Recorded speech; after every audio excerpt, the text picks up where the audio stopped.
దివ్య పాదారవిందములకు అనన్య భక్తితో ప్రణామములు అర్పిస్తూ వేదికస్థ మహనీయులందరికీ సాదరపూర్వక ఓం నమో నారాయణాయ. పరిపూర్ణ పరబ్రహ్మ స్వరూపులకు ప్రియాత్మ బంధువులారా, అమృత హృదయులారా, శ్రీ వ్యాసాశ్రమ భక్త దేవతలారా, భూలోక దేవతలారా, మీ అందరికీ పేరు పేరున హృదయపూర్వక నమస్సుమాంజలులు. శ్రీ సద్గురుదేవుల దివ్యానుగ్రహముతో ఒక్క నిమిషం భజన చేయండి. శివ శివ శివ శివ శంకర శివ,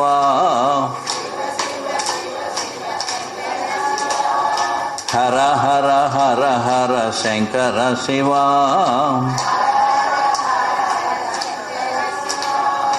గంగాధర హర శంకర శివ,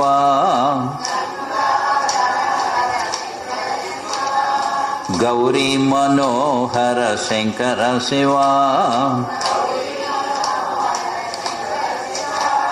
శివ శివ శివ శివ శంకర శివ, హర హర హర హర శంకర శివ. జై భక్తవత్సల గోవింద గోవింద. శ్రీమద్ భగవద్గీత దానిలో భక్తి యోగం 12వ అధ్యాయములో 14వ శ్లోకాన్ని గురించి, అనన్య భక్తుని యొక్క లక్షణాలను గురించి మనం చెప్పుకుంటూ ఉన్నాము. సంతుష్ట సతతం, ఎల్లప్పుడూ భక్తుడు సంతోషంగా ఉంటాడు. ఎందుకని అని అంటే, ఆయన మనస్సులో భగవన్నామం చెప్పుకుంటూ మనస్సుని దైవాకారంగా మార్చుకుంటాడు కనుక ఆయన ఎప్పుడు కూడా ప్రశాంతంగా హాయిగా ఉంటాడు అన్నమాట. అటువంటి సంతుష్టుడికి 3 జగాల్లో గౌరవం ఉంటుంది అన్నమాట. అటువంటి వాడికి మోక్షం లభిస్తుంది. కాబట్టి అశాంతిగా ఉన్నట్లయితే ఇక్కడ సుఖంగా ఉండలేడు, పరలోకంలో సుఖంగా ఉండలేడు. కాబట్టి మనం ఏమీ తేలేదు, ఏమీ తీసుకెళ్ళలేదు. కాబట్టి మన భగవన్నామాన్ని అభ్యాసం చేసుకుంటే ప్రశాంతంగా ఉంటాం. అలజడులన్నీ పోతాయి అన్నమాట.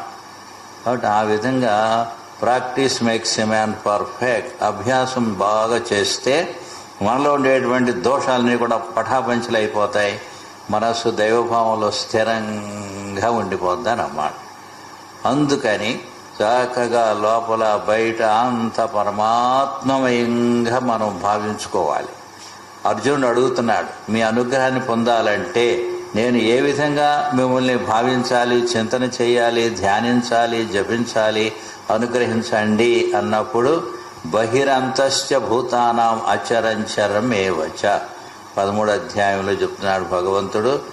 ప్రతి ప్రాణికి లోపల నేను ఉండ, పుష్పమాల్లో ప్రతి పుష్పానికి లోపల దారం ఉండట్టుగా నేను లేని ప్రాణి అంటూ సృష్టిలో ఏదీ లేదు. ఈశ్వర సర్వభూతానాం హృదయసి అర్జున తిష్టది, మీ అందరి హృదయాల్లో నేను ఉండాను అంటున్నాడు భగవంతుడు. కాబట్టి అందరికి లోపల నేనుండాను. అందరికీ లోపల ఉన్న భగవంతుడిని మనం చూసుకోవాలి. శివుడు ఇష్టం అనుకోండి, అందరిలో శివుడిని చూసుకుంటామంటే మనసు ప్రశాంతంగా ఉంటుంది. బయట అన్ని రూపాలుగా నేనే ఉండాలి. విశ్వరూప సందర్శనం 11వ అధ్యాయం. విశ్వరూపంగా అన్ని రూపాలుగా నేనే ఉండాను అని అందరినీ బయట భగవంతుడిగా చూసుకోవాలి, లోపల భగవంతుడిగా చూసుకోవాలి. కదిలేవి కదలనివి చరములు అచరములు, కదిలేవి చరములు, కదలనివి అచరములు. ఈ విధంగా సమస్తము పరమాత్మమయం అని మనం దృఢంగా భావిస్తే మనస్ నిశ్చలమైపోద్ది, బ్రేక్ అయిపోద్ది. ఎక్కడికి వెళ్ళినా భగవంతుడే, ఎప్పుడు వెళ్ళినా భగవంతుడే, ఎటు చూసినా ఎటు చూడకపోయినా లోపల బయట కదిలేవి కదలనివి అంత పరమాత్మమయం అని హై లెవెల్లో మనం దృఢంగా ఉంటే ఇక మనస్సు ఏమి చేయలేదు, సంతోషంగా ఉంటాడు. ఇంకొకటి ఏమిటి అని అంటే, మనం సంతోషంగా తృప్తిగా శాంతిగా మన జీవితం ధన్యం అవ్వాలి అని అంటే శారీరక వాచక మానసిక తపస్సులని 3 చెప్పాడు భగవంతుడు 17వ అధ్యాయంలో గీతలో. ఆ తపస్సులు ఎప్పుడైతే బాగా చేసుకుంటామో అప్పుడు కూడా మనం సంతోషంగా ఉంటాం అన్నమాట. మొదటిది శారీరక తపస్సు. శరీరంతో ఎట్లా మన జీవితాన్ని ధన్యత చేసుకోవాలో భగవంతుడు చెప్తున్నాడు. దేవద్విజ గురు ప్రాజ్ఞ పూజనం శౌచమార్జవం బ్రహ్మచర్యమహింసా చ శారీరం తప ఉచ్యతే. దేవతలను మనం పూజించుకోవాలి. ఈ ప్రపంచాన్ని ఇచ్చింది దేవతలే కదా, భగవంతుడే కదా.